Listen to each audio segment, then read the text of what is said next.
folga no Atlético tá acabando, a turma do Jorge Sampaoli vai pegar no batente porque tem a retomada da Série A do Campeonato Brasileiro e foi manchete da turma do bate-bola. O presidente tomando posse vai decidir quem fica, quem vai sair do Atlético e o Cláudio Rezende na turma do bate-bola para contar tudo. Boa noite para você, Cláudio.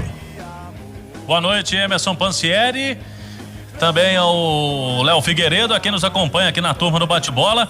É verdade, né? O Sérgio Coelho vai tomar posse na próxima segunda-feira, dia 4, à tarde. Essa cerimônia será na sede de Lourdes, junto com o seu vice-presidente José Murilo Procópio.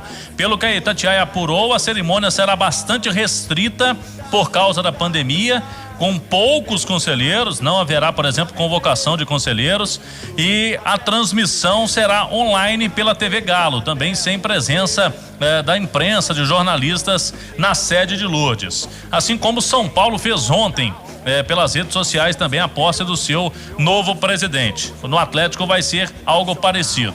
Sérgio Coelho já começa, portanto, oficialmente a trabalhar na segunda-feira, e as primeiras ações dele no futebol.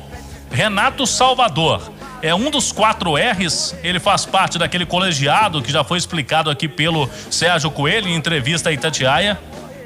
O colegiado tem Renato Salvador, que vai estar à frente do futebol, os olhos do presidente ali no futebol do Atlético. Tem também o Ricardo Guimarães, Rubens e Rafael Menin. O Renato Salvador já trabalha desde a chegada do Sampaoli nesses bastidores do futebol do Atlético. Então não vai mudar muita coisa. Só oficialmente agora vai ser o homem do presidente lá no futebol. E aí o Sérgio Coelho tem que definir ou não, né, a permanência do Alexandre Matos como diretor de futebol. A gente vem destacando na Itatiaia que nenhum dos diretores do Atlético foi garantido por enquanto pelo presidente Sérgio Coelho, e ele falou o seguinte, né? No caso do Alexandre Matos tem uma peculiaridade em relação aos outros diretores. Ele tem contrato até o fim de 2021, até dezembro o Alexandre Matos tem contrato, e o contrato prevê multa em caso de rescisão. Se o Atlético quiser, por exemplo, não permanência dele, vamos ver o que vai definir o Sérgio Coelho nesses primeiros atos dele como presidente do Galo. Você falou aí quem fica, quem sai. Tem contratos de 4 atletas que terminam no fim do Campeonato Brasileiro. Vamos a eles: atacante Diego Tardelli, goleiro Vitor, os meias Johan, que está emprestado pelo Palmeiras, e também do outro meia o Caleb, que está emprestado pelo São Paulo. No caso do Caleb, o Atlético, querendo a permanência dele, já tem direitos fixados. O Galo terá que pagar R$400 mil por 70% dos direitos econômicos do Caleb. Então é só fazer esse pagamento, não tem que negociar com o São Paulo. No caso do Johan, o Galo, querendo a permanência dele, vai ter que conversar com o Palmeiras. Eu mantive contato com o Alexandre Matos, ele me disse que todas essas situações serão definidas após o fim do campeonato. Não tem nada adiantado, não tem conversas com o Palmeiras, por exemplo, no caso do Johan, e nem com empresários de Vitor e Diego Tardelli. Até porque, no caso aí dos 2 ídolos, são 2 ídolos da torcida do Galo, né? Diego Tardelli e também o Vitor. 6h45, marcando o sinal eletrônico. O Sérgio Sete Câmara, que está deixando o Atlético, deixou o clube agora, na presidência, ele fez o seguinte: ele renovou contratos do Tardelli e do Vitor até o fim do Campeonato Brasileiro. E é o que está sendo feito aí com todos os contratos por conta da pandemia. Já que o Brasileirão vai até o fim de fevereiro, os contratos desses 4 jogadores aí foram prorrogados até o fim da competição. Então vamos esperar para definir. Eu vejo aqui situações diferentes, até para rolar a bola para vocês aí, pro Léo Figueiredo. É o seguinte: o Tardelli teve a lesão e por enquanto não conseguiu jogar com o Jorge Sampaoli. Logicamente o Sampaoli é que vai dar o ok ou não para a permanência do Diego Tardelli, mas há uma ideia aí, quem sabe, de prorrogar o contrato do Tardelli para que ele possa jogar, né, com o técnico Sampaoli. O goleiro Vitor já é uma situação mais difícil, porque o Vitor se tornou o 3º goleiro do Atlético, e o Vitor, na temporada de 2020, praticamente não jogou. Ele entrou contra a Caldense no Campeonato Mineiro, jogou aquela partida, e depois contra o Cruzeiro, naquele clássico que o Rafael ainda não havia chegado ao Atlético. Ele jogou 2 partidas ali com o técnico interino, do Atlético, depois chegou o Sampaoli, também o Rafael junto. O Rafael já foi titular. Depois o Vitor jogou contra o Santos e foi mal naquela partida quando o Rafael foi expulso. Depois disso chegou o Everson, aí que o Vitor não teve chance mesmo. A situação do Vitor caminha para um fim de vínculo com o Atlético. O Johan, eu acho que vai depender até o fim do Campeonato Brasileiro, aí de uma avaliação também do Sampaoli. E o Caleb, pelo valor aqui, há uma possibilidade sim de uma permanência também do Caleb, que é jovem. Aí vai depender, lógico, também tudo do Jorge Sampaoli. Mas são situações mais imediatas que precisa definir o novo presidente do Atlético, tudo com o aval do homem, né? Do argentino Sampaoli, do Carequinha. Boa noite, Léo Figueiredo. Boa noite, Cláudio. Você fez uma análise bem completa porque são situações distintas. O Caleb, pelo valor que se apresenta ao Atlético, o Galo deve investir sim para comprar o Caleb. Um garoto que chegou a ser titular no jogo mais importante do ano contra o São Paulo, porque com certeza deve estar treinando bem. Tá mostrando qualidade, porque a gente não vê os treinos, todo mundo ficou surpreso com a presença dele no jogo contra o São Paulo, mas se o Sampaoli confiou nele para tanto, o investimento é baixo por um jogador jovem que o Atlético inclusive está criando uma política para isso. O Johan vai depender muito da reta final. Se o Johan vai ser útil ao Sampaoli nessa reta final de Campeonato Brasileiro, ele é um bom jogador, teve um bom momento no início do Atlético, depois uma fase bem ruim, agora está tentando aí retomar a boa fase, acho que vai ficar condicionado a essa reta final. Sobre Vitor e Diego Tardelli, eu tenho uma opinião bem parecida. Depende muito do tipo de gestão que o Atlético quer e pode fazer. Se o Atlético estiver interessado em manter, em segurar, em ter no seu grupo, até o seu estádio, tudo que o Atlético está pensando de novo, junto com a MRV, que é a grande parceira, se ele pensa no lado do ídolo, da presença do jogador, por isso, renova com Vitor, renova com Tardelli. Se o Atlético olhar para a gestão do clube, pelo lado financeiro, não renova com nenhum dos dois.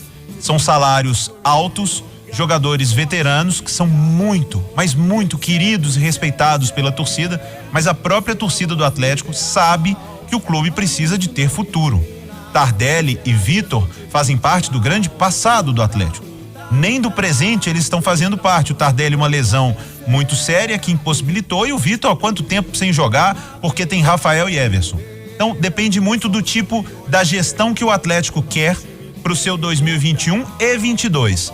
Vai manter esses jogadores que são ídolos com o intuito de, através deles, terem campanhas e trazer mais próximo o torcedor e fazer com que isso vire dinheiro para o clube? Ótimo. Não, vai pensar como o lado que são salários altos e jogadores com idade já avançada. Num novo Atlético que tem como parceiro a MRV ter grandes jogadores, mas investimento em jogadores para fazer dinheiro também, eu acho que eles ficam sem espaço. Ô Léo, e nessa história dos dois atletas, acho que vai pesar muito também o Sampaoli, né? A avaliação do Sampaoli, o que ele espera dos dois jogadores. A questão do Vitor, por você colocar ele terceiro goleiro, acho que vai mais além. Será que o Vitor, depois desse contrato que foi estendido até o fim do Campeonato Brasileiro, será que ele vai ter interesse também em continuar no Atlético? Eu não posso falar pelo Vitor, mas eu acho que ele teria, porque o Vitor sempre se mostrou um cara muito do grupo. A gente não viu o Vitor chiar em momento algum que o Atlético contratou o Rafael, ou veio o Everson também. Inclusive nas imagens, né, Rezendão? Saiu um gol, alguma coisa, o Vitor corria para abraçar os goleiros. Então me parece que o Vitor gosta muito de fazer parte do Atlético. E ele já entendeu, né, Rezende, que o momento dele de ser titular passou. Agora você falou bem, né? Ele tem um dos principais salários do elenco, até porque o Vitor era o Vitor, campeão da Libertadores do Atlético, e o salário dele não mudou quando ele virou terceiro goleiro. Então, tem essa situação aí, lógico, para ser avaliada aí pelo novo presidente Sérgio Coelho. No meio do ano, termina o contrato de empréstimo do zagueiro Bueno, no final de junho. Bueno que não conseguiu se firmar no Atlético. Não sei se eles vão renovar com o Bueno, vai depender aí, lógico, até o meio do ano as coisas podem mudar no futebol, né? Mas a princípio não vejo muito futuro aí para a sequência. O Galo terá que exercer também no meio do ano o direito de compra do Guilherme Arana. Quando a gente vê aqui os contratos terminando, o empréstimo do Arana no final do mês de junho, aí o torcedor do Atlético já arrepia o cabelo do torcedor, né? Mas no caso aí do Arana é o seguinte, junto ao Sevilha da Espanha, o Galo conseguiu um empréstimo dele inicialmente, pagou 2,5 milhões de euros. Esse empréstimo termina no meio deste ano agora. Aí há uma cláusula, inclusive, de obrigação de compra caso o jogador disputasse 60% dos jogos, que é o que acontece com a Arana, titular absoluto, joga quase todos os jogos pelo Atlético. Então o Arana, o Galo já tem amarrado um novo contrato de compra definitiva com ele, pagando mais 2,5 milhões de euros. E logicamente não vão nem pensar no caso, né? O Arana, o Galo tem que pagar os 2,5 milhões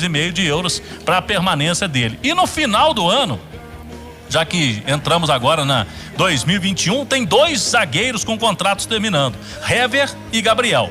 Hever, mais veterano, também outro ídolo do Atlético, tem contrato até o fim deste ano, e o Gabriel, que nos últimos jogos vem jogando mais aí com o técnico Sampaoli. O Galo vai receber 4 milhões de reais agora em janeiro, há uma previsão até o dia 15 daquela negociação com o Ceará. Ainda tem um dinheiro para entrar lá do Portland, dos Estados Unidos, na contratação do Ceará. E mais 4 milhões, eu falei 4 milhões agora, mais 4 milhões vão ficar para janeiro do ano que vem. No ano passado o Galo já recebeu 16 milhões de reais pela venda do Ceará. E é bom lembrar que o Galo tem uma dívida com o Júnior Barranquilla de 3 milhões de dólares, mas essa dívida aí tá discutida na FIFA, lá tá na FIFA. E o Alejandro, o Galo espera 6 milhões de reais esse ano para receber o Bragantino, vencimento em julho. Então o Galo deve receber aí em julho. Bragantino, não acredito que vai dar o cano, né? O Bragantino tem dinheiro por lá, então eles devem pagar até o meio do ano aí os 6 milhões pelo Alejandro, e o Galo tá esperando 1,5 milhão de reais do São Paulo, no caso do Lucas Prato. Só um balanço que a gente fez aí do que vai entrar, do que o Atlético tem que definir ainda com relação a atletas neste ano de 2021. Amanhã, Pansieri, tem reapresentação às 4:30 da tarde, jogadores voltando às atividades para pegar o Bragantino dia 11, e amanhã 8:30 da noite, Galo decidindo vaga na final do Brasileiro Sub-20 contra o Palmeiras, Sesc Venda Nova. Quem vencer leva. O empate, novo empate, leva a decisão para os pênaltis. O Galinho amanhã do Marcos Valadares tentando vaga na finalíssima do Brasileiro Sub-20. 6h53, daqui a pouco a reta final da turma do bate-bola.